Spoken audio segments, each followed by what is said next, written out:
ಚೌಡೇಶ್ವರಿ ದೇವಿ ಕೃಪೆ, ಕಾಳಿಕಾಂಬಾಪುರದಮ್ಮ ದೇವಿ ಆಶೀರ್ವಾದದಿಂದ ಇವತ್ತು ನಾವು ಅಂದ್ಕೊಂಡಿರೋ ಕೆಲಸಗಳೆಲ್ಲ ಸುಸೂತ್ರವಾಗಿ ಆಗ್ಯವೆ.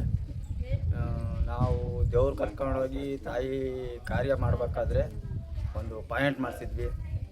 ಅದರಲ್ಲಿ ಕೆಲವು ಜನ ಹೇಳಿರು, ಈಗ ಬೋರ್ ಫೇಲ್ ಐತೆ, ಕೇಸಿಂಗ್ ಬಿಡಿಸ್ಬೇಡ ಎತ್ಸು ಅಂತಾನ. ಈ ಎತ್ಸು ಅಂದರೆ ಅಣ್ಣ ಹೇಳ್ತು, ಯಾವುದೇ ಕಾರಣಕ್ಕೂ ಎತ್ತಿಸ್ಬೇಡ, ಅದೇ ಬೋರ್ನ ನೀರು ಬರ್ತವೆ ಅಂತಾನ. ಇವತ್ತು ದಿನ ಅದೇ ಬೋರ್ನಾಗೆ ನೀರು ಇಂಪ್ರೂವ್ ಆಗ್ತದೆ. ಅವತ್ತು ಬರ್ತಾ ಇರೋ ನೀರಿಗಿನ್ನ ಇವತ್ತು ಇನ್ನೊಂದು ಸ್ವಲ್ಪ ರೇಂಜ್ ಆಗಿವೆ ನೀರು.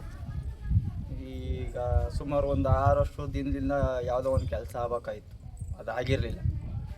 ಈ ತಾಯಿ ಬಂದು ಹೋದ್ಮೇಲೆ 2 ತಿಂಗಳಿಂದ ಈಚೆಗೆ ಆ ಕೆಲಸ ಆಗೈತಿ.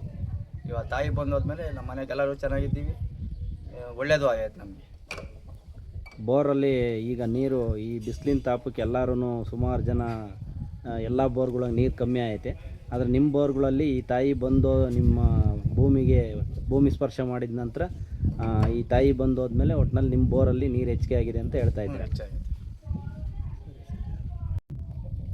ನಮ್ಮ ಹೆಸರು ಆನಂದ್ ಕುಮಾರ್ ಅಂತ, ಊರು ಮೇಲ್ಕುಂಟೆಗೊಲ್ಲಹಳ್ಳಿ, ಶಿರಾ ತಾಲೂಕು, ತುಮಕೂರು ಜಿಲ್ಲೆ, ಕಸ್ಬಾ ಹೋಬಳಿ. ಈ ತಾಯಿ ಸೇವೆ ಮಾಡೋದ್ರಿಂದ ನಮಗೆ ತುಂಬ ಅನುಕೂಲ ಆಗೈತಿ.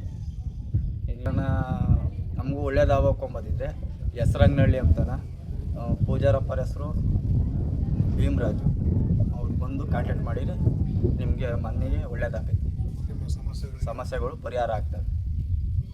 ಚೌಡೇಶ್ವರಿಯಿಂದ ನಮಗೆ ಚೆನ್ನಾಗಿ ಅನುಕೂಲ ಐತೆ. ನೀರು ಸಾಕಷ್ಟು ನೀರು ಆಯಿತು. ಆ ತಾಯಿ ಬಂದ ದೇಶದಿಂದ ನಮಗೆ ನಾವು ಚೆನ್ನಾಗಿದ್ದೀವಿ, ನಮ್ಮ ಮಕ್ಕಳು ಮರಿ ನಮ್ಮ ಕುಟುಂಬ ಎಲ್ಲ ಚೆನ್ನಾಗಿದ್ದಾವೆ, ಏನು ಸಮಸ್ಯೆ ಇಲ್ಲ. ಸಾಕಷ್ಟು ನೀರು ಐತೆ, ತಾಯಿ ನಮಗೆ ಅನುಕೂಲ ಕೊಟ್ಟೈತೆ. ಏನು ಬೇಕಾದ್ರೆ ಮಾಡೋಕ್ಕೂ ನಾವು ಸಿದ್ಧವಾಗಿದ್ದೀವಿ. ಕಾಂತರಾಜು, ಮೇಲ್ಕುಂಟೆಗೊಲ್ಲಹಳ್ಳಿ.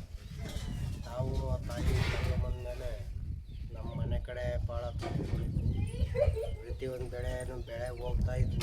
ಆ ಬೆಳೆ ಹೋಗೋದ್ರಿಂದ ಈ ತಾಯಿ ಬಂದು ಹೋದ್ಮೇಲೆ ಕೈ ತುಂಬ ಬೆಳೆನೂ ಕೈ ಸಿಗ್ತಾಯಿದೆ.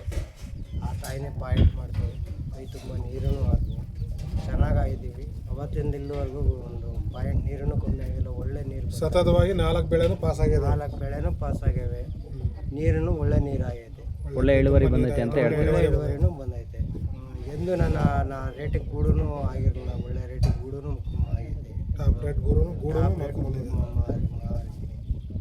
ಅದರಿಂದ ನನಗೆ ತಾಯಿಯಿಂದ ನನಗೆ ಒಳ್ಳೆ ಮಾರ್ಗ ಸಿಕ್ಕೈತಿ, ಒಳ್ಳೆಯದಾಗೈತೆ.